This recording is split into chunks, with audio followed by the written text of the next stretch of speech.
19세기의 욥이라고 불리는 한 분이 있습니다. 호레이시오 게이츠 스패폴드라는 분이십니다. 그분은 뉴욕 태생으로서 이제 시카고에서 변호사이셨고 또 시카고 대학의 법의학과 교수였다고 하십니다.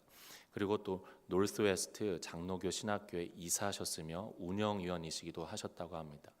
또 그 복음 전도자로 유명한 무디의 절친한 친구이셨으며 그 무디 교회에서 또 회계를 맡으시며 주일학교 교사로도 헌신하셨던 분이셨습니다. 그런데 그분이 43세 되시던 1871년에 이제 하나 있던 외아들 4살 된 외아들을 이제 폐렴으로 죽게 되면서 잃게 됩니다. 몇 달 후에 또 시카고에도 큰 대화재가 일어나서 교회도 불타고 본인의 전 재산도 다 잃게 되십니다. 그래서 얼마 후에 1873년에는 이제 우리 남은 가족들끼리 좀 휴식도 필요하다고 생각이 되어서 이제 유럽에 좀 잠시 여행차 가기도 하고 또 마침 영국의 부흥 집회에도 참석하고자 이제 온 가족이 떠나게 그렇게 됩니다. 그래서 이제 프랑스의 한 여객선에 오르려던 찰나에 이제 이 스패포드 씨는 급한 업무가 생기셔서 잠시 아내와 4딸만 먼저 보내게 되십니다. 그리고 본인은 며칠 뒤에 가기로 그렇게 되는데, 근데 그 배가 이제 뉴욕항을 출발해서 이제 대서양을 지나다가 마침 영국의 철강 무역선 라키언호와 충돌을 하게 됩니다. 그러면서 침몰 위기에 놓이게 되고, 그때 이제 이 부인 되시는 애나 스패포드 여사와 딸은 이제 같이 간절히 무릎 꿇고 앉아 기도를 드렸다고 합니다.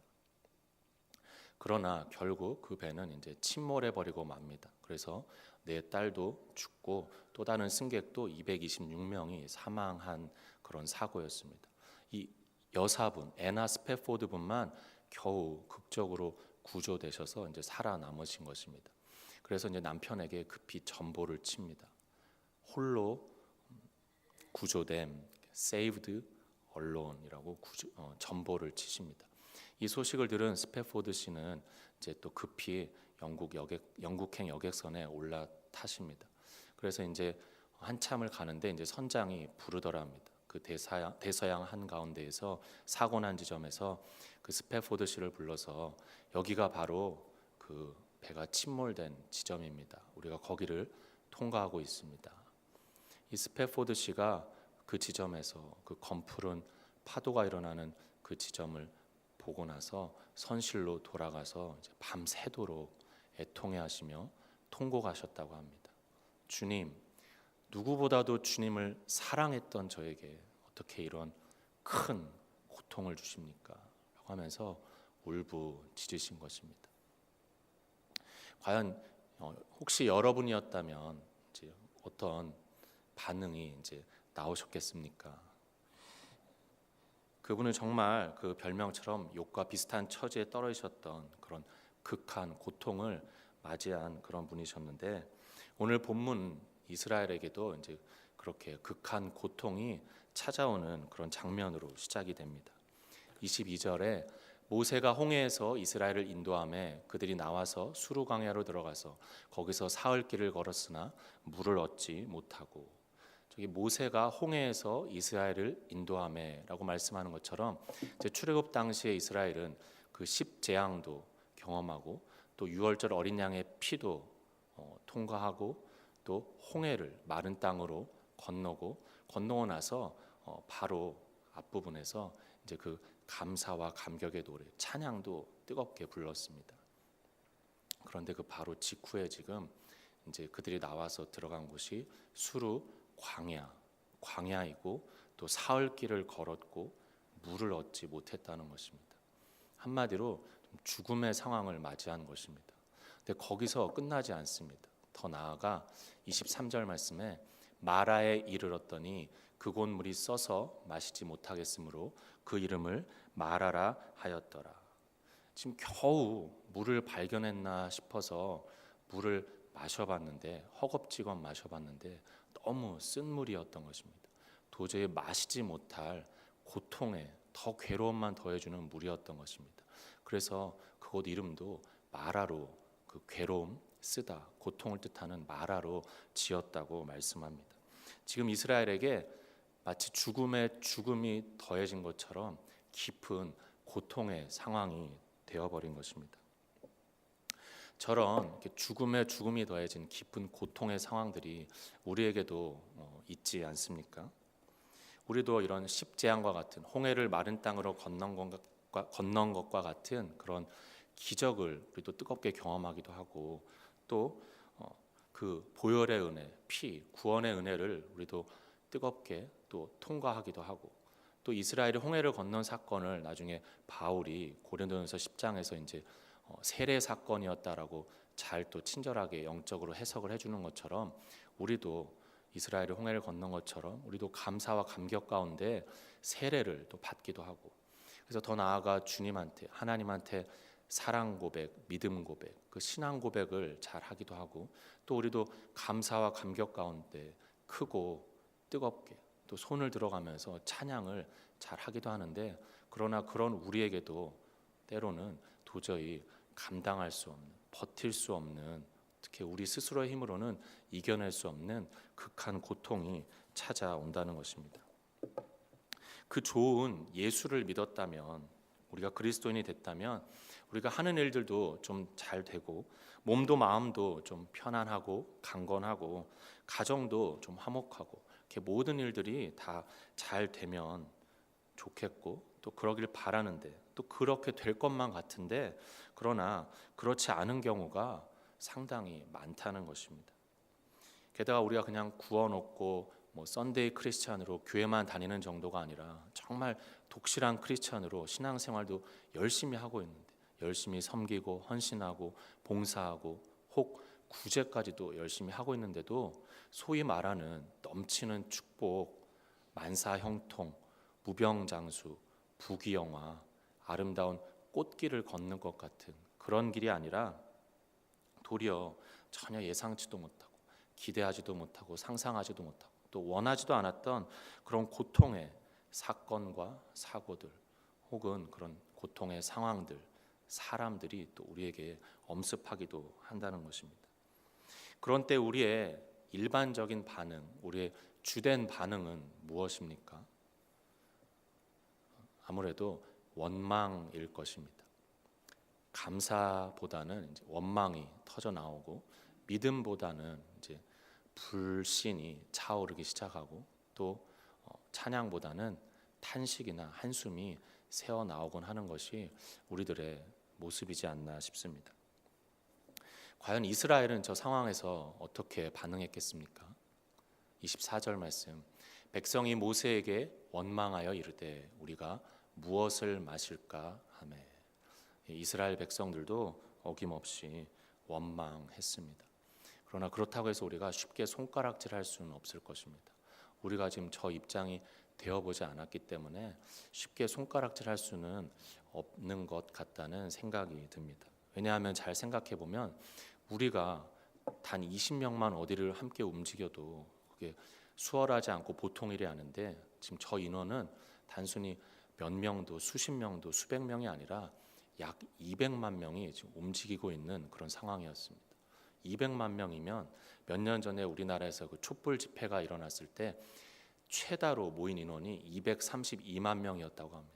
그럼 그때 우리가 TV 중계나 신문 기사 사진으로 보았던 것처럼 어마어마한 인파였습니다. 끝이 보이지 않는 인파였는데 그런 인파가 지금 광야로 들어가서 사흘길을 걷고 물을 얻지 못하고 마라를 만났다는 것은 그 200만 명 안에 노약자들도 있었을 것이고 병약자들도 있었을 것이고 여인들도 있고 아이들도 있고 또 갓난 아기들도 있었을 터인데 저런 상황에 처했다는 것은 정말 말 못할 죽음의 고통의 상황이기 때문에 우리가 함부로 이스라엘이 원망했네 저런 나쁜 자들이라고 할 수 없을 것이다라는 그런 말입니다. 충분히 원망할 만했던 것 같습니다. 그러나 그렇게 한편으로는 이해가 또 되기에 원망만 좀 잠시 하다가 멈췄다면 어떻게 보면 좀 다행일 텐데 그러나 원망 뒤에 하는 말 우리가 무엇을 마실까? 당연히 지금 목이 마른 상황이니까 우리가 무엇을 마실까 할 수 있는데 저 말을 곰곰이 잘 보면 우리가 무엇을 마실까? What shall we drink? 지금 잘 보면 하나님이 보이질 않습니다. 바로 직전에 그 놀라운 하나님의 구원의 은혜를 경험하고 그렇게 뜨겁고 크게 온 백성이 다 함께 모세와 찬양까지 불렀는데 금세 하나님이 또 사라진 것입니다. 저들의 생각과 마음 또 눈과 귀에 감쪽같이 없어지신 것입니다. 다른 말로 하나님을 또 금세 잊어버린 것입니다. 하나님을 잊었기에 하나님 없이 원망이 나오고 그에 이어서 또다시 하나님은 온데간데 없이 자신들이 앞서가며 우리가 무엇을 마실까? 우리가 무엇을 할 수 있을까? 지금 이러고 있다는 것입니다. 다시 또 이들 안에 잠시 감춰졌던 그 세상적인 모습, 애굽에서 세상으로 상징되는 애굽에서 나왔기에 애굽과 단절된 자들인데 그러나 여전히 그 안에 남아있던 그 세상적인 모습, 세상의 습성, 사고, 원리, 기질 또다시 그래서 사람 중심, 인간 중심, 나 중심으로 돌아간 인본주의, 이기주의, 기복주의, 율법주의로 또 돌아가서 그 모습이 튀어나오는 것입니다. 그래서 이 구절을 잘 곱씹어 보면 신약에 똑같이 생각나는 구절이 있습니다. 복음서에 등장하는 한 청년의 이야기입니다. 그는 예수님한테 달려와서 물었습니다. 선한 선생님이여, 내가 무엇을 하여야 영생을 얻을 수 있습니까? What shall I do? 영생을 얻기 위해서 What shall I do? 내가 무엇을 해야 합니까? 지금 이스라엘 백성들은 우리의 이 목마름을 해결하기 위해서 우리가 무엇을 할 수 있을까? What shall we drink? 내가 무엇을 할 수 있을까? 지금 동일한 그 속성을 담고 있는 동일한 근본에서 출발한 질문이 터져 나오고 있다는 것입니다. 복음서에서 예수님을 찾아왔던 그 청년은 이제 마태복음, 마가복음, 누가복음에 다 나오는데 종합해 보면 부자였습니다. 부자였고 또 관원이었습니다. 또 예수님한테 달려와 무릎 꿇고 앉아 물어볼 정도로 또 그런 열심도 있었습니다. 다시 말해서 사회적 지위도 가지고 있고 경제적 부요함도 가지고 있고 종교적 열심도 가지고 있는 이 세상의 기준 관점으로 보면 거의 퍼펙트한 완벽한 자였습니다. 그래서 그런 기준으로 보았을 땐 구원에 있어서도 손색이 전혀 없는 그런 자였습니다. 그러나 그는 첫 출발, 첫 질문부터 틀려 먹었던 것입니다. What shall I do? 내가 무엇을 하여야 영생을 얻습니까? 그런 잘못된 구원관과 율법관을 가지고 있었기 때문에 그래서 주님이 또 잘 가르쳐 주십니다.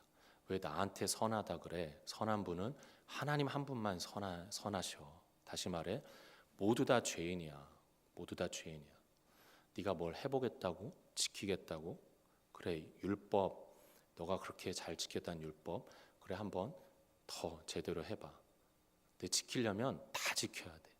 그런데 너는 절대 못할 거야. 죄인이라서. 그래서 결국 예수님이 사람으로선 할 수 없으되 하나님으로선 다 하실 수 있느니라. 하나님만이 하실 수 있음을 밝히 가르쳐 주십니다. 다시 말해 구원은 네가 그렇게 뭘 해서 얻어내는 게 아니라 너의 힘으로 쟁취하는 게 아니라 구원은 하나님의 은혜로 너에게 주어지는 거야. 네가 거저 얻는 거야 라고 잘 가르쳐 주시는 것입니다. 그런 What shall I do? 또 오늘 본문에선 What shall we drink? 이런 우리 안에 여전히 담겨져 있는 숨어있는 종교성, 세상성이 끊임없이 지금도 우리 안에서 불쑥불쑥 나타나곤 한다는 것입니다. 초대교회 당시 때도 마찬가지였습니다. 그때에도 또 이방인들이 막 구원받고 돌아오고 하니까 또 스물스물 잘못된 율법주의자들이 침투해서 그들에게도 할례를 주고 율법을 지키게 해야 된다. 그래야 구원 얻는다라는 그런 말을 하는 율법주의자들이 또 등장하기 시작한 것입니다. 그런 종교성과 세상성이 초대교회 그 복음이 충만했던 거기에도 또 들어오기 시작한 것입니다. 그래서 그때 사도행전 15장에 예루살렘 교회 회의가 열립니다. 그래서 이제 베드로가 예수님의 수제자였던 베드로가 일어나서 잘 담대하게 선포하고 이제 쐐기를 박습니다. 사도행전 15장 11절에 그러나 우리는 그들이 우리와 동일하게, 그러니까 이방인이든 유대인이든 그런 거 관계없이 어떤 자들이든 주 예수의 은혜로 구원받는 줄을 믿노라 라고 이렇게 쐐기를 박으면서 선언을 합니다. But we believe that we are saved through the grace of the Lord Jesus 라고 선포해 준다는 것입니다. 우리는 그렇게 은혜로 구원받은 것이며 또 구원받은 신자로서 살아가는 와중에도 끊임없이 늘 크고 작은 특별한 하나님의 은혜들을 경험하며 살아가는데, 그럼에도 불구하고 우리는 수시로 그 은혜를 또 잊어버리는 것입니다. 그 하나님을 잊어버리는 것입니다. 마치 돌아서면 잊어버린다는, 기억력이 2초밖에 안 된다는 붕어들처럼, 또 영적 붕어들이 되어서 혹은 영적 치매 환자들이 되어서 금세 잊고 또 잊고 있는 것입니다. 그래서 그럴 때마다 우리 안에서 어느새 또 세상에 속했던 죄악된 본성, 악한 습성들, 못된 성격과 기질들이 기습적으로, 상습적으로 출몰하곤 하는 것입니다. 입술도 그렇습니다. 원망은 물론이고 이제 악평, 저주, 비난, 독설, 욕이 이제 또 나오곤 하는 것입니다. 우린 분명히 그 세상에서 나왔다는, 그러니까 성공했다는 출세가 아니라 세상에서 나왔다는 차원에서 출세인인데, 다시 또 속세인, 세상에 속한 속세인이 또 나오곤 한다는 것입니다. 성경의 표현으로 하면 새 사람인데 우리 안에 옛 사람이 계속 나오곤 한다는 것입니다. 또 신앙인으로 거룩을 추구해야 되는데 여전히 종교인으로 세속을 추구하는 경우가 또 많다는 것입니다. 기도를 함에 있어서는 어떻습니까? 주기도문이 있습니다. 뜻이 하늘에서 이루어진 것처럼 땅에서도 이루어지이다. 겟세마네 동산에 기도가 있습니다. 나의 원대로 마옵시고 아버지의 원대로 하옵소서. 아버지의 뜻대로 하옵소서. 이 주기도문 기도나 겟세마네 기도는 우리 안에서도 거의 찾아보기가 힘들곤 합니다. 반대로 야베스의 기도는 너무 많이 충만하고 울려 퍼지기도 합니다. 원컨대 주께서 내게 복에 복을 더하사 나의 지경을 넓히시고 주의 손으로 나를 도우사 환난을 벗어나 근심이 없게 하옵소서. 복, 복, 복. 누군가 일갈했던 것처럼 복에 환장한 기독교인들처럼 또 한쪽만을, 복만을 열심히 기도하기도 합니다. 헌금은 어떻습니까? 우리 개역 한글 성경에 너무 잘 번역해 놓았던 것 같습니다. 연보라고 잘 또 번역이 되어 있었습니다. 기쁨과 감사와 자원하는 마음으로 드린다는 뜻입니다. 그러나 연보가 또 어느샌가 우리 안에서는 우리도 모르게 또 연금 드리듯이 드리고 있는 때도 또 나타나곤 합니다. 은혜의 복음의 일꾼으로 일을 해야 되는데 또 수고하고 무거운 짐을 지며 율법의 짐꾼으로 또 억지로 일할 때도 우리에게 있습니다. 그런 세상성, 종교성, 죄성, 악한 본성이 어느새 우리에게 또 많이 차오르는 그런 시대의 현실이기도 하고 우리 신앙의 현실이기도 하고 나의 현실이기도 함을 우리가 잘 경험합니다. 그렇게 지금의 우리에게서도 어김없이 자주 또 강력하게 등장하는 하나님을 잊는 것, 은혜를 잊는 것, 원망하는 것, 또다시 옛사람, 옛 성품으로 돌아가고 나타나는 것, 또 구원에 있어서나 영적인 차원에서도 종교성, 세상성으로 돌아가는 그런 모습들이 저 24절 말씀을 통해서 또 오늘 잘 드러나고 있습니다. 그런 이스라엘의 저런 애굽적인 모습, 또 이들의 그 목마름으로 타들어갈 듯한 죽음의 고통의 상황, 그 상황 속에서 이제 다음 구절에 모세의 반응이 나옵니다. 25절 말씀, 모세가 여호와께 부르짖더니 여호와께서 그에게 한 나무를 가리키시니 그가 물에 던지니 물이 달게 되었더라. 거기서 여호와께서 그들을 위하여 법도와 율례를 정하시고 그들을 시험하실세. 지금 저렇게 안 그래도 목마름이 있고 또 그 쓴물 마라를 만난 그런 죽음의 상황, 깊은 고통의 상황이 있고 또 이스라엘은 그래서 또다시 세상 본성이 나타나는 그런 어려운 상황 속에서 이 모세는 엎드려 이제 중보 기도를 하는 것입니다. 부르짖어 기도했다고 나옵니다. 짜크라고 날카로운 비명을 지르면서 기도했다는 것입니다. 정말 곡소리 나고 악소리 나게 비명을 지르면서 간절히 기도한 것입니다. 그러자 하나님이 그 응답으로 한 나무를 가리켜 주시고, 그래서 그 나무를 모세가 이제 물에 던지니까 단물이 되어서 백성들이 마실 수 있게 된 것입니다. 그리고 하나님이 여호와께서 거기서 이제 그들을 위하여 법도와 율례를 정하시고 그들을 시험하실세라고 말씀하십니다. 그러니까 하나님은 저기서 이스라엘 백성들을 사실 시험하셨다는 것입니다. 근데 저 시험이 무엇입니까? 저 시험은 이제 흔히 말하는 그 마귀와 사단의 템테이션과는 다른 테스트입니다.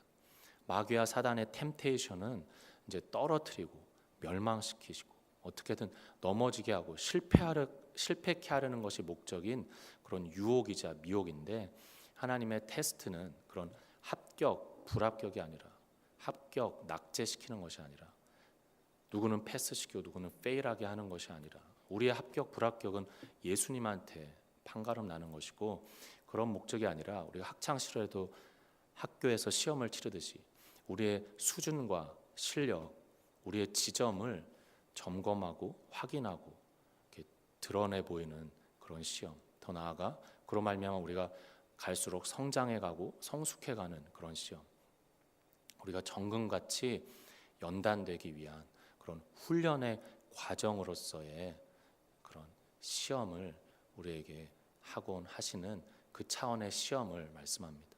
그래서 나의 가는 길을 오직 그가 하시나니 그가 나를 단련하신 후에는 내가 정금같이 나오리라.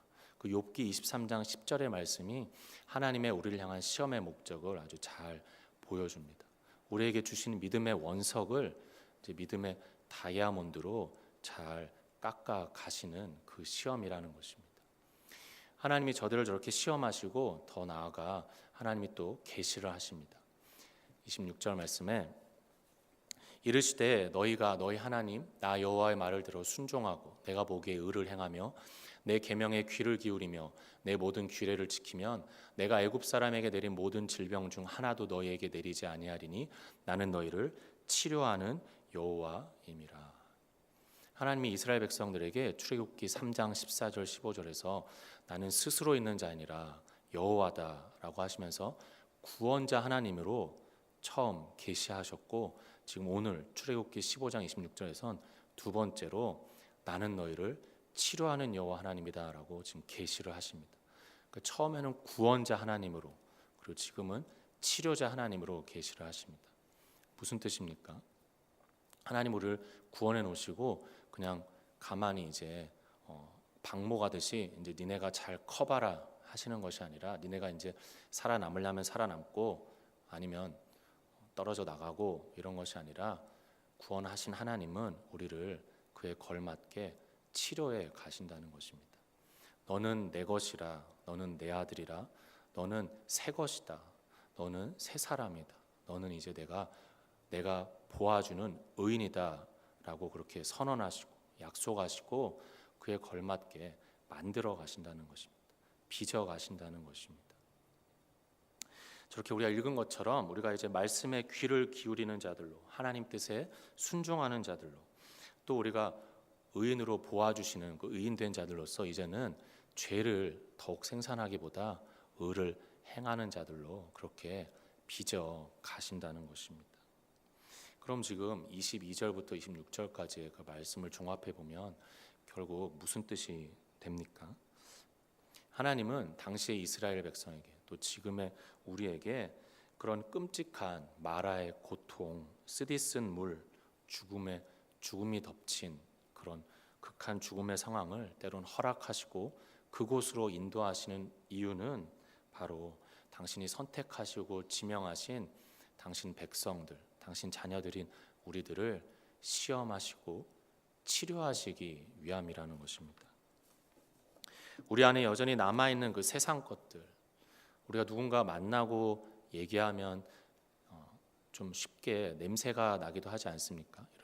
이 육신에서 나오는 냄새 말고 사람하고 대화보고 얘기하다 보면 이제 어떤 세상의 냄새가 나기도 하고 신앙의 냄새가 나기도 하는데, 근데 우리 안에도 여전히 있는 그런 세상 냄새, 애굽의 냄새, 그런 세상적 사고와 원리와 가치, 그 종교성, 또 내 안에 아직도 시퍼렇게 살아있는 우리의 그 각자의 쓴 뿌리들, 악한 본성들, 근성들, 또 죄성, 우리의 상처, 상한 마음, 또 트라우마, 저주의식, 실패감, 좌절감, 열등감, 집착, 중독, 교만, 또 기타 등등 하나님의 성품에 정반대되는 그 수많은 것들을 고치시기 위함이라는 것입니다.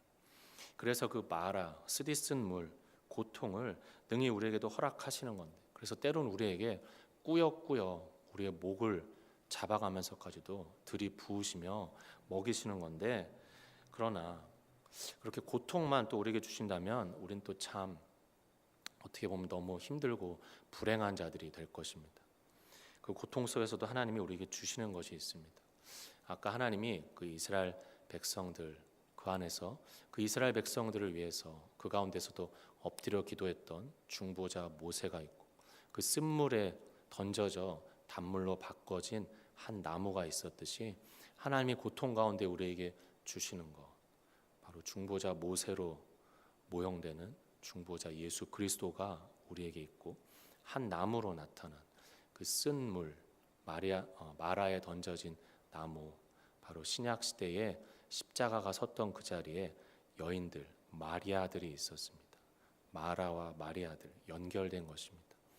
그렇게 우리의 마라에 섰던 저주의 나무, 십자가가 우리에게 있는 것입니다. 하나님은 우리가 고통 가운데에서 우리도 날카로운 비명을 지르며 곡소리 나게 기도하며 울부짖으면 우리에게도 그 한 사람, 한 나무를 보여주시고 가리켜 주시는 것입니다. 중보자 예수 그리스도와 십자가, 그 이스라엘 백성들을 위해 하나님 앞에 엎드려 기도했던 모세처럼 로마서 8장 34절 말씀, 지금도 하나님 보좌 우편에서 우리를 위하여 간구하시는 중보자 예수 그리스도, 또 우리의 그 모든 인생의 고통의 물, 궁극적인 죄와 사망의 물에 푹 잠겨서 대신 죽으신 저주의 한 나무, 그 십자가로 하여금 우리가 그것들을 붙들고 바라보게 하시며 우리의 모든 고통들을 통과하게 하신다는 것입니다. 물론 그 가운데 우리가 넘어질 수 있고 엎드려질 수 있고, 또 비명을 지를 수 있고, 눈물을 흘릴 수 있고, 피눈물 흘릴 수 있지만, 그러나 통과할 힘을 주신다는 것입니다. 평양 산정현교회 고 주기철 목사님, 그 신사참배의 강요에도 끝까지 굴복하지 않으셨던 고 주기철 목사님께서 그 모진 고문과 고통스러운 순교의 와중에도 이런 고백을 그 사모님께 남기셨습니다. 처음에는 내가 십자가를 지고 가는 줄 알았는데 이제 보니 십자가가 나를 지고 가고 있습니다. 그 고백을 남기셨습니다. 마찬가지로 우리가 극한 고통 속에서 하나님께 외마디 비명을 지르면서 부르짖을 때 하나님이 우리에게 그 예수와 십자가를 보여주시며 붙들게 하시는데, 그때 우리가 예수와 십자가를 붙들며 나아가노라면 사실은 어느샌가 예수와 십자가가 오히려 우리를 붙들고 지키고 보호하고 인도하고 계시는, 그 십자가로 우리와 함께하고 계시는 그 임마누엘 주님의 형통이 우리에게 또 임한다는 것입니다. 그 형통을 우리가 또 누릴 수 있다는 것입니다. 주님이 십자가로 우리와 함께 하심으로 우리의 고통이 형통이 되고 우리의 쓴물이 단물이 되어서 그 고통과 쓴물을 나를 치료하고 나를 고치는 물로 우리가 마시면서 통과할 수 있다는 것입니다. 그리고 17절 말씀, 그들이 엘림에 이르니 거기에 물샘 12과 종려나무 70그루가 있는지라 거기서 그들이 그 물 곁에 장막을 치니라. 이제 그들이 조금만 더 간 거리에 엘림이란 곳이 있었습니다. 물샘 12, 12은 이제 뭐 이스라엘 12지파를 상징하고 또 예수님의 12제자를 상징한다고 볼 수도 있고, 아무튼 풍성한 물이 있었습니다. 그들의 그 목마름의 고통을 해결해 줄 수 있는, 갈증을 해결해 주는 풍성한 물이 나타난 것입니다. 또 종려나무 70그루, 70이란 숫자는 또 모세가 세우는 그 이스라엘 백성의 장로들의 숫자이기도 하고, 나중에 예수님이 파송한 그 70인의 숫자가 되기도 합니다. 그런데 그 풍성한 종려나무 아래 이제 그 뜨거운 태양볕을 막아주는 이제 그늘을, 또 광대한 그늘이 나타난 것입니다. 그래서 그들이 거기서 안전하게 이제 장막을 치고 안식하며 거하는 모습으로 오늘 본문이 마무리가 됩니다. 해피엔딩으로 마무리가 되는 것입니다. 오늘 본문의 22절부터 27절까지 말씀에 이 배치가 이러합니다. 홍해를 건넌 직후에 이제 본격적인 이스라엘의 40년 광야 생활을 시작하기 직전에 배치되어 있습니다. 무슨 말인가 하면 이제 앞으로 펼쳐질 그 기나긴 광야 여정에, 그 가나안 땅까지 들어가는 구원 여정에 작은 축소판으로 지금 프리뷰처럼, 예고편처럼, 요약편처럼 보여주는 것입니다. 이스라엘 백성이 출애굽에서 광야를 거쳐 가나안에 들어가듯이 지금 잠시 짧게 홍해를 거쳐서 이 마라를 거쳐서 엘림에 들어가는 그 모습이 축소형으로 나오고 있다는 것입니다. 우리의 구원 여정을 또 담고 있기도 합니다. 우리가 세상으로부터 건져냄 받아서, 출애굽 받아서 이 인생 마라와 광야를 거쳐서 영생 엘림과 가나안에 들어가는 우리의 이 신앙 여정을 또 보여주기도 합니다. 오늘 본문에 이렇게 마지막으로 그 구원 여정의 축소판 끝에 엘림이 나온다는 것은, 이 엘림이 마라로부터 불과 6마일 거리에 있었습니다. 그리 멀지 않은, 길지 않은 거리에 있었습니다. 그것처럼 우리의 인생도 모세가 고백했던 것처럼 신속히 가고 날아가는 것 같은 그 길지 않은 인생을 우리도 지나게 될 것이고, 머지않아 곧 저 영생의 천국에 들어가게 될 것임을 잘 보여줍니다. 우리 신앙과 구원의 해피엔딩에 대한 그런 확실한 약속이자 선포요, 또 우리에게 힘 있는 위로를 전해주고 있는 그런 구절입니다. 너는 절대 실패하지 않을 거야. 그러니까 실패하지 마. You will not fail. You never fail. So do not fail. 실패하지 마. 일어서 힘을 내라고 또 우리에게 응원하며 격려해주는 그런 구절입니다. 그래서 저 구절에 저렇게 장막이 또 나오는 것도, 나중에 요한계시록에 하나님의 장막이 영원히 함께 하신다라는 그런 장막이 나오고, 또 하나 더 생각해 보자면 종려나무 70그루를 통해서 이들이 그 뜨거운 태양을 피해서 그늘 안에 거했던 것 통해서 우리가 볼 수 있는 것, 우리도 하나님의 나중에 불심판을 피해서 그 아래 안전하게 지킴받고 거할 수 있다는 것입니다. 어떻게 그럴 수 있는 것입니까? 종려나무라고 말하고 있습니다. 2주 전 주일이 마침 종려 주일이었습니다. 주의 이름으로 오시는 이, 이스라엘의 왕으로 오시는 이 예수 그리스도, 그 예수 그리스도의 그늘 아래서, 그 이름 아래서, 또 예수 그리스도 안에서 하나님의 심판으로부터 우리는 안전하며 지킴받고 보호받는다는 것입니다.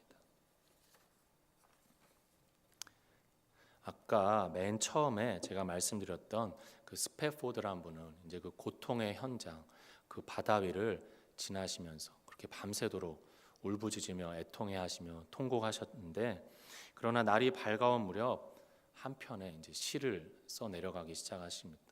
그리고 그 시가 바로 지금의 우리에게도 많은 위로와 격려와 또 힘을 주고 있는 바로 찬송시, 내 평생에 가는 길이란 그 시입니다. 내 영혼 평안해, 내 영혼 평안해. It is well, it is well with my soul. 그 시를 지으신 것입니다. 그리고 나서 이제 아내를 데리고 돌아오셔서 또 하나님의 은혜로 자녀 둘을 더 낳고 이제 이스라엘의 예루살렘으로 이주하셨다고 합니다. 그리고 거기서 남은 평생을 이제 고아와 가난한 자들을 섬기시다가 천국으로 소천하셨다고 합니다. 그 극한 말로 다할 수 없는 고통 가운데에서 친히 예수 그리스도와 십자가 붙들고 그 삶을 공히 사시다가 그 엘림 천국에 들어가신 것입니다. 그 형통 가운데 그분이 그 시를 지으셨음을 우리가 기억하게 됩니다. 우리에게도 고통이 있습니까? 아니, 여러 모양으로 있을 것입니다. 근데 절대 주권자 하나님께서는 우리를 그 절대 주권자 하나님에 맞게 절대 신앙인으로 만드시고자 에베소서의 말씀을 인용하자면 우리를 거룩하고 흠이 없게 하시려고 그리스도의 장성한 분량이 충만한 데까지 이르게 하시려고 우리를 시험하시며 치료해 가신다는 것입니다. 그 차원에서 우리에게도 고통이 떨어지고 능히 주어지고 있다는 것입니다. 물론 고통의 모든 이유가 될 수는 없지만 오늘 그 한 가지를 또 우리가 말씀을 통해서 배울 수 있습니다. 그 고통 가운데에서 우리도 부르짖어 기도하시면서 하나님이 지시하시는 중보자 예수와 십자가를 붙들게 되시고 그 예수와 십자가를 붙드는 가운데 이제 예수와 십자가가 오히려 우리를 지키며 함께 하시는 그 형통이 꼭 우리에게 신앙 안에서 경험되고 체험되고 누려지길 바랍니다. 그리고 그 가운데에 그 길을 걸어가는 가운데 6마일 남았습니다. 머지않아 곧 다다를 엘림이 있습니다.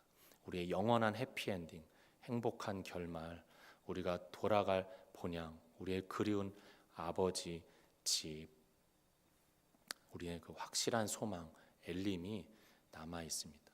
거기에 이르기까지 이제 우리도 입술에 원망보다는, 물론 하루아침에 입술에서 원망이 사라지지 않겠지만 조금씩이라도 원망보다는 우리도 찬송과 찬양을 부르며 그 좋은 하늘나라에 도달하는 우리들이 되기를 바랍니다. 마지막 한 구절 읽고 마치겠습니다. 시편 119편 75절 말씀. 여호와여, 내가 알거니와 주의 심판은 의로우시고 주께서 나를 괴롭게 하심은 성실하심 때문이니이다. 아멘.